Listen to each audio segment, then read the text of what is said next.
Good morning students. Class 10th के सभी students का मेरे YouTube चैनल पे स्वागत है। जहां तक सब्सक्राइबर्स की बात है, पहले मैं सब्सक्राइबर्स की बात कर लूं। वैसे मैं बताऊं, आज का टॉपिक हमारा वो कंटिन्यू रहेगा, रिलेटिव क्लॉज। हु और हुम का प्रयोग मैंने पिछली वीडियो में बता दिया था। आप उसको प्लेलिस्ट में जाकर देख सकते हैं। जिन्होंने हु और हुम नहीं देखा है वो आपको मेरे YouTube channel English by Umesh गुरु की प्लेलिस्ट में मिलेगा। हु और हुम का प्रयोग कैसे हम सेंटेंस में करते हैं, कैसे हु और हुम से दो वाक्यों को जोड़ते हैं। आज हम हुज और बिच का प्रयोग सीखेंगे और अगर टाइम रहा तो दैट का प्रयोग भी हम ले लेंगे। ये मैंने एक प्रश्न लिखा हुआ है। ये प्रश्न पूछा गया था पिछली बोर्ड की एग्जाम में 2020 में,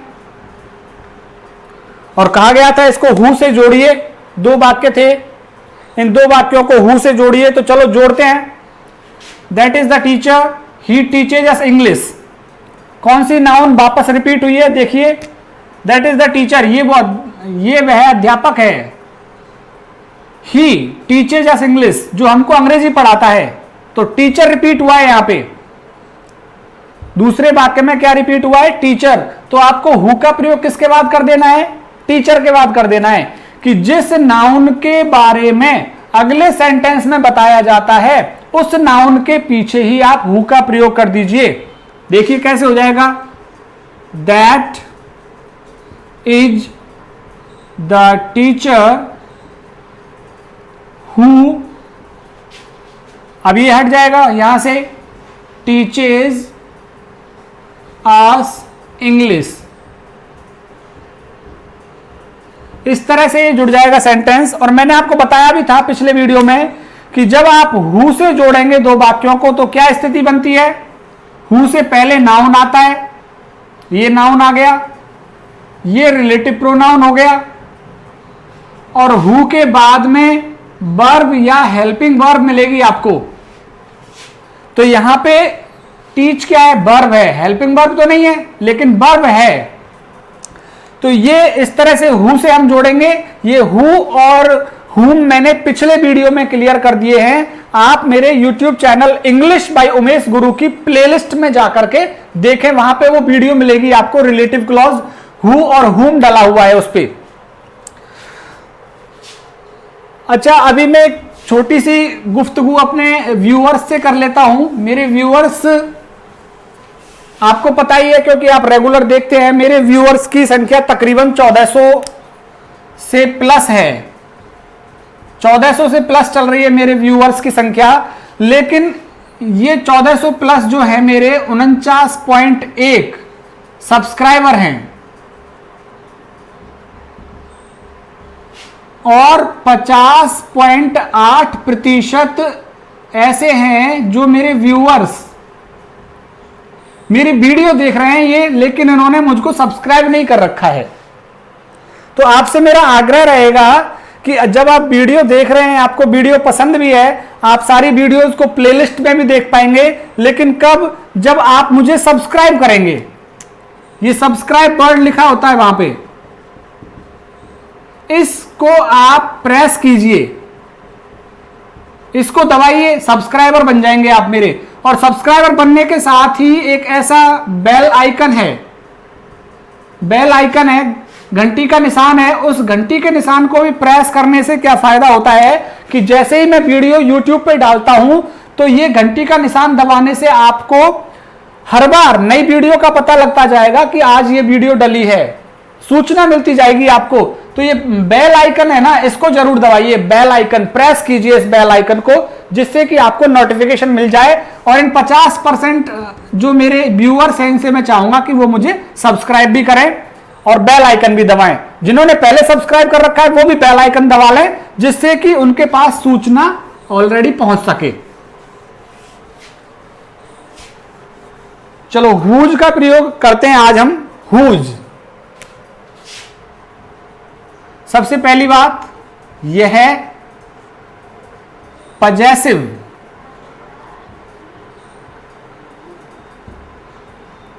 ऑब्जेक्टिव, जिसको मैं लिखूं संबंधवाचक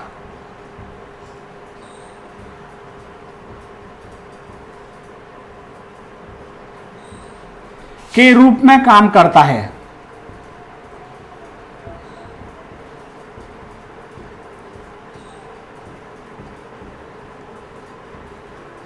तो ये एक तो ये चीज हो गई, ये पजेसिव ऑब्जेक्टिव है, ये संबंध दिखाता है एक व्यक्ति का दूसरे उसकी चीज के साथ, वस्तु के साथ। जैसे मेरा मार्कर, मेरा मार्कर, तो मेरे की जगह पे अभी हमें हुज लगाना पड़ेगा। दूसरा, इसका प्रयोग पजेसिव ऑब्जेक्ट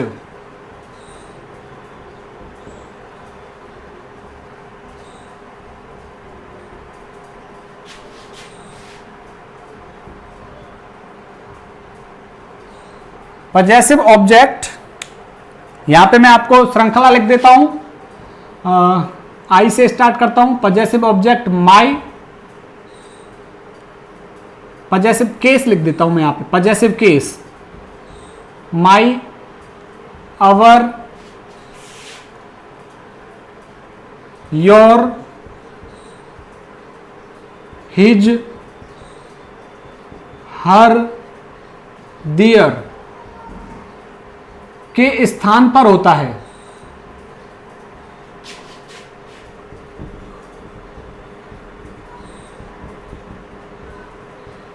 तो इसका प्रयोग इन पजेसिव, ये पजेसिव केस है, ये जो ये पजेसिव केस है हमारे इंग्लिश के, इन पजेसिव केस के स्थान पर आपको किसका प्रयोग करना पड़ेगा? हुज का। यदि ये वाक्य में आए तो ये हटा देने हैं आपको। जैसे ही is a boy, his father is a teacher. और यहां पे आया भाई हुज से जोड़िए इन दो वाक्यों को। तो यहां पे दो वाक्य हैं, ही इज ए बॉय, यह एक लड़का है, his father is a teacher, इसके पिता अध्यापक हैं, लड़के के पिता अध्यापक हैं। तो लड़के के बारे में जानकारी दी जा रही है। और संबंधवाचक सर्वनाम है, यहां पे संबंधवाचक सर्वनाम है, पजेसिव केस दे रखा है हिज। तो इस हिज को हमें हटाना है और इसके स्थान पे क्या लिख देना है? हुज। कैसे हो पाएगा ये? He is a boy whose father is a teacher. वैसे तो स्थिति क्या रहती है कि जो नाउन, ये एंटीसीडेंट हो गया नाउन, इस नाउन से पूर्व जो आर्टिकल आता है हमेशा दी रहता है। यदि नाउन के बाद कोई रिलेटिव क्लॉज आ गया तो रिलेटिव क्लॉज से पूर्व आने वाली नाउन के साथ में आर्टिकल क्या लगता है? हमेशा दी। तो इसे दी में आप कन्वर्ट कर लें, ए नहीं आएगा, दी आएगा यहां पे। He is the boy whose father, ये वह लड़का है जिसका पिता टीचर है। तो इस तरह से आप हुज का प्रयोग करेंगे। हुज संबंध बताता है। अब इस लड़के का संबंध इससे है, फादर से, फादर से संबंध है क्योंकि हिज आ रहा था यहां संबंधवाचक सर्वनाम। तो इस संबंधवाचक सर्वनाम को हमने हटाया, ये रहा हिज, इसको हटा दिया, इसकी जगह पे क्या लिख दिया हमने? हुज। दूसरा सेंटेंस आप देखिए,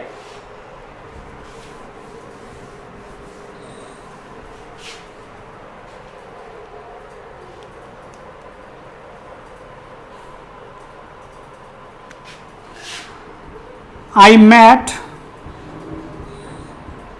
two boys.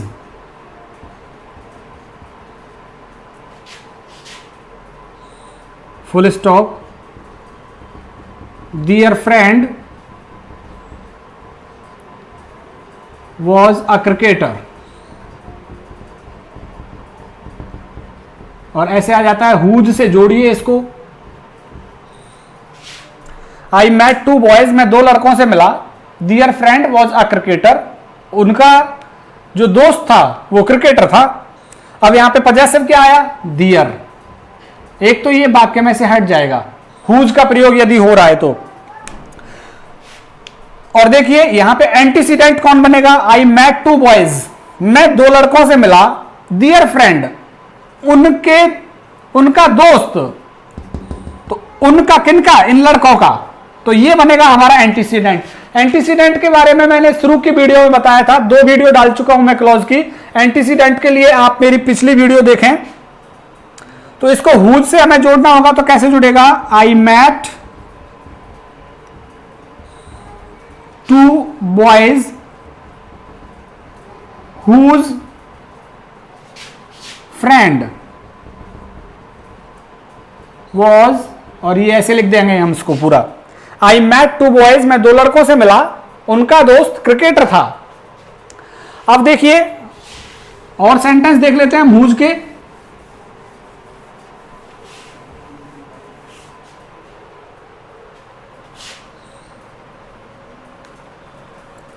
इसमें इट्स भी जोड़ लीजिए आप, इट्स भी है, अपोस्ट्रोफी नहीं, बिना अपोस्ट्रोफी के इट्स। पजेसिव केस इट्स भी होता है, इट का, जैसे इट के लिए आ जाता है वाक्य, आई bought a car, full stop, its colour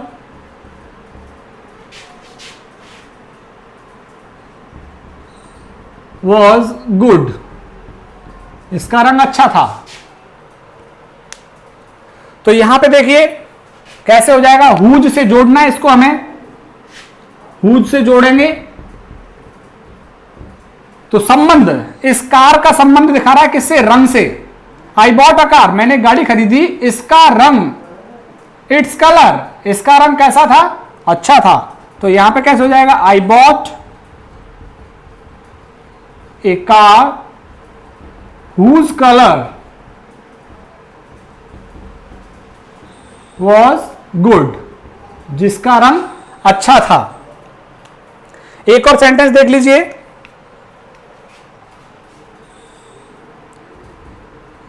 I found a purse its owner was unknown, इसको हमें हुज से जोड़ना है, जोड़ देते हैं। मुझे एक पर्स मिला जिसका मालिक, पर्स, मुझे एक पर्स मिला, इसका मालिक अनजान था। तो यहां पे कैसे हो जाएगा, हुज से, I found a purse whose owner was unknown.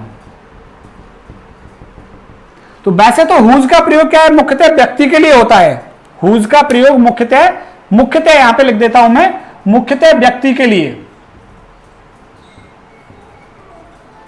मुख्यतः व्यक्ति के लिए होता है हुज का प्रयोग। हुज का प्रयोग मुख्यतः व्यक्ति के लिए, लेकिन दूसरी चीजों के लिए भी हो सकता है इसका प्रयोग, संबंध दर्शाए तो वो। अब जैसे पर्स का संबंध है इट्स से, और पजेसिव प्रोनाउन आ गया, तो अब आपको पजेसिव प्रोनाउन वहां से हटाना पड़ेगा, और पजेसिव प्रोनाउन की जगह पजेसिव ऑब्जेक्टिव के रूप में काम करेगा आपका हुज। अब मैं बात कर लेता हूं विच की।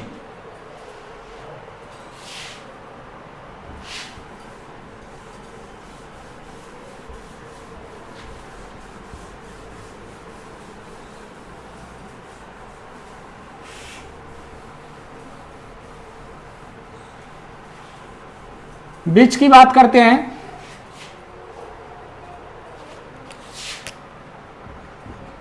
नंबर 1, इसका प्रयोग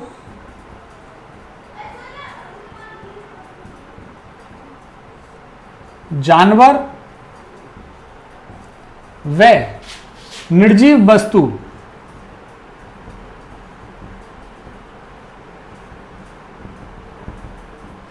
के लिए होता है।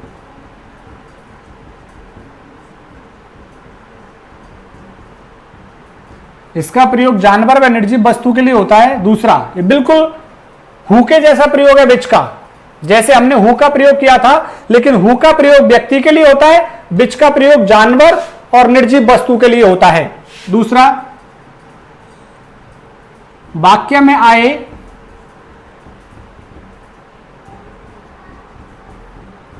इट, दैट और रिपीटेड नाउन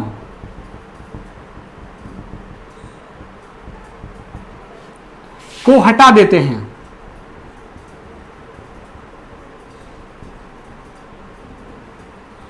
वाक्य में आए इट, दैट और रिपीटेड नाउन को हटा देते हैं।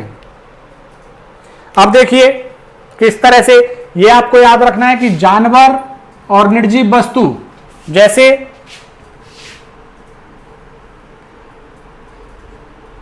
आई lost my pen, I lost my pen, it was of 20 rupees. और यहां पे आ गया बीच से जोड़िए से, बीच से जोड़ते हैं। आई लॉस्ट माई पेन, मेरा पेन खो गया, इसकी कीमत 20 रुपए थी। तो पेन, पेन के लिए आ रहा है इट, पेन के लिए क्या आ रहा है इट, कि मेरा पेन खो गया, पेन की कीमत 20 रुपए थी। तो पेन तो बन गया अपना एंटीसीडेंट। एंटीसीडेंट वो संज्ञा होती है जिसके बारे में दूसरे वाक्य में बात की जाती है। तो ये कैसे जुड़ जाएगा, आई लॉस्ट माई पेन विच, और यहां पे मैंने लिखा इट, दैट और रिपीटेड नाउन को हटा देते हैं, तो इट हट गया, विच वॉज ऑफ 20 रुपीज, जो 20 रुपए का था। जैसे यहां पे मैं लिखूं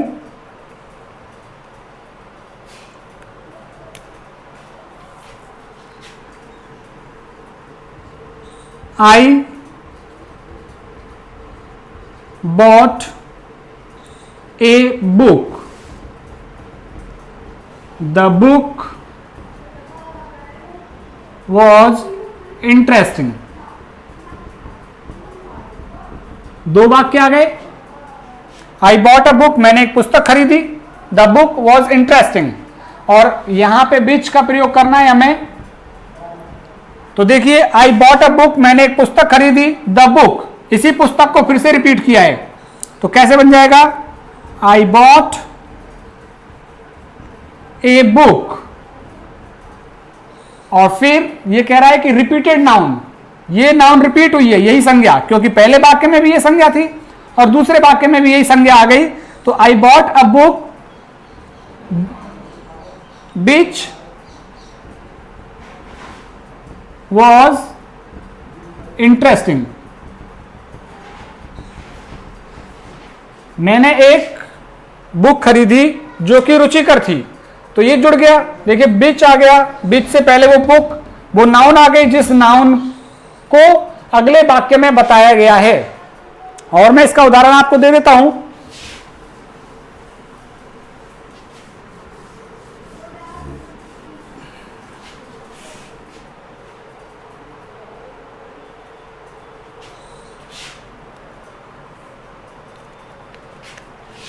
This is the building. This is the building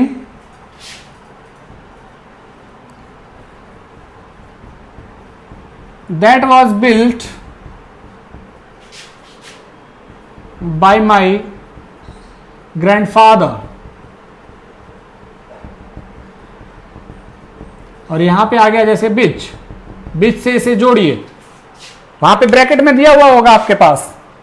तो दिस इज द बिल्डिंग, ये वो इमारत है, दैट वाज बिल्ट, जो बनाई गई थी, जो बनवाई गई थी मेरे ग्रैंडफादर के द्वारा।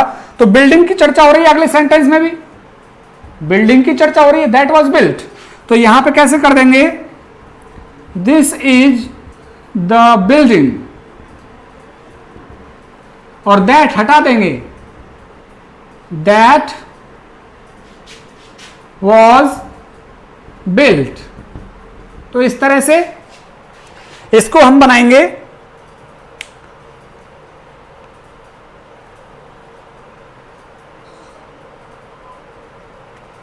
बिच का प्रयोग करते हुए। ऐसे हम बिच का प्रयोग करेंगे अगर वाक्य में इट, दैट और रिपीट हो रही हो नाउन, तो उसे हम हटा देंगे। अब दैट का प्रयोग देखिए आप, दैट का प्रयोग क्या है, जानवर के लिए भी हो जाता है और इंसान के लिए भी हो जाता है,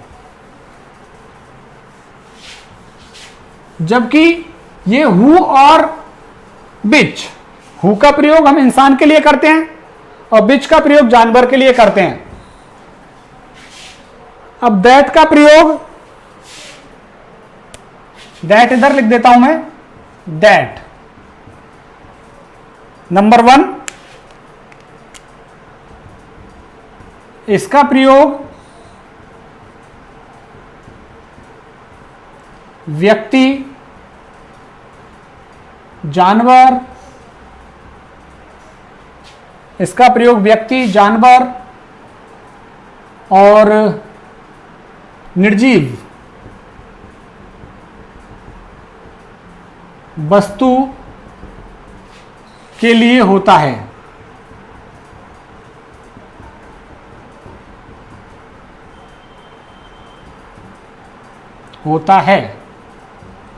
और तुम्हारे बोर्ड की परीक्षा में प्रश्न भी आया था पिछली बारी, हेयर इज ए स्टोरी, एक वाक्य तो ये था हेयर इज ए स्टोरी और दूसरा वाक्य था I want to tell it.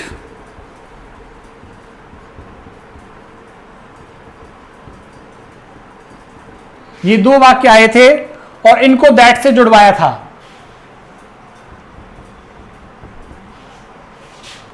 तो देखिए इसका प्रयोग मैंने कहा व्यक्ति के लिए भी होता है, जानवर के लिए भी होता है और निर्जीव वस्तु के लिए भी होता है। ये चीज आप बिल्कुल लर्न कर लें। दैट का प्रयोग तीनों के लिए होता है, हु का प्रयोग केवल व्यक्ति के लिए होता है और बिच का प्रयोग जानवर और निर्जीव वस्तु के लिए होता है। तो दैट क्या है, बीच का शब्द है जो हु और बिच के प्रयोग में काम आता है। अब इसमें भी क्या करेंगे, इट को हटा देंगे, इट रिपीट नाउन, इनको हटा देंगे वाक्य में से। अब जोड़िए इसको कि हियर इज ए स्टोरी,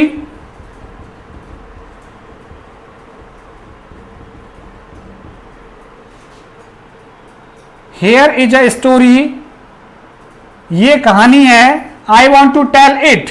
तो स्टोरी और इट, स्टोरी रिपीट हुआ है इसमें, स्टोरी रिपीट हुआ है दूसरे वाक्य में, I want to tell it, here is a story, I want to tell it, here is a story which I want to tell।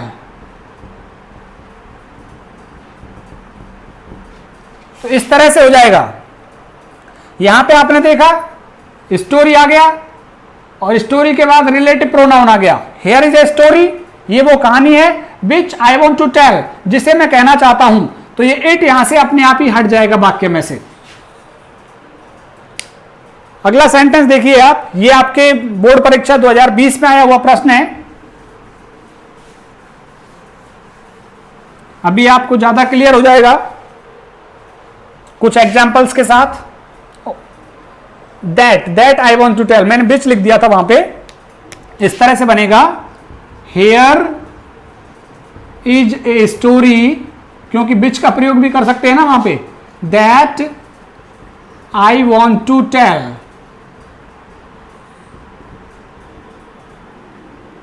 इसमें बिच का प्रयोग भी हो जाएगा क्योंकि दैट ऐसा है जो बिच के स्थान पे भी काम करता है, हु के स्थान पे भी काम करता है। तो दैट से आप इस तरह से जोड़ देंगे। अब जैसे मैं दूसरा वाक्य लिखूं यहां पे, आई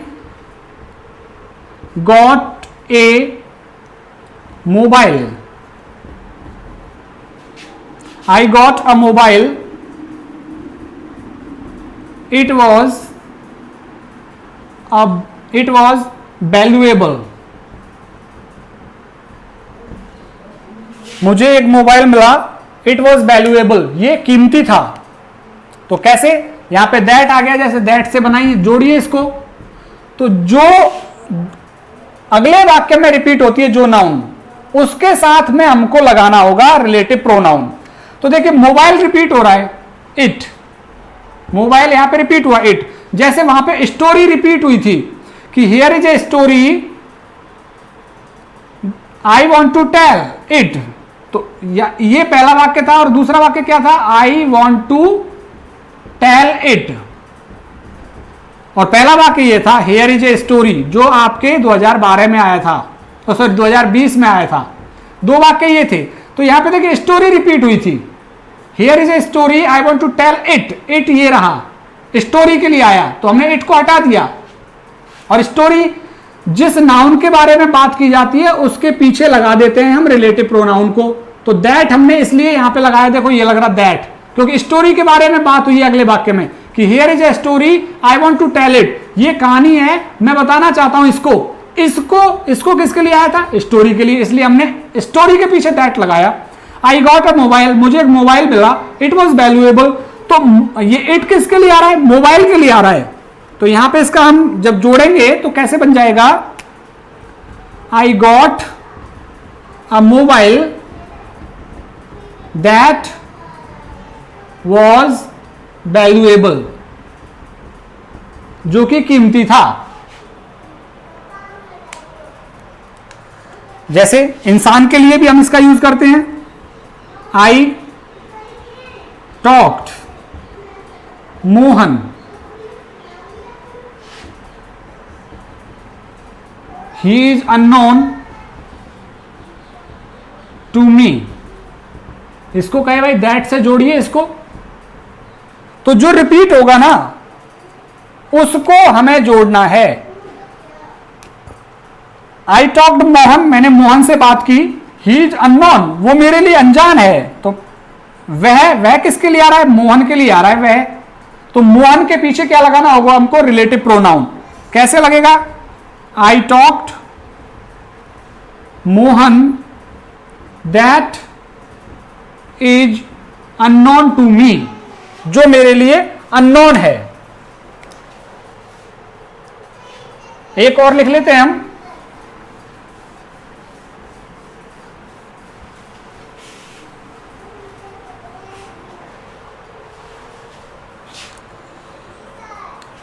जैसे आ गया ही स्टोल माई मोबाइल, उसने मेरा मोबाइल चुरा लिया। आई परचेज्ड इट,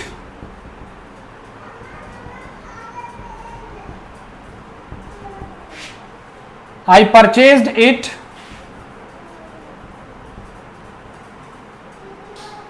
इसको मैंने खरीदा था। ही स्टोल माई मोबाइल, उसने मेरा मोबाइल चुरा लिया। I purchased it,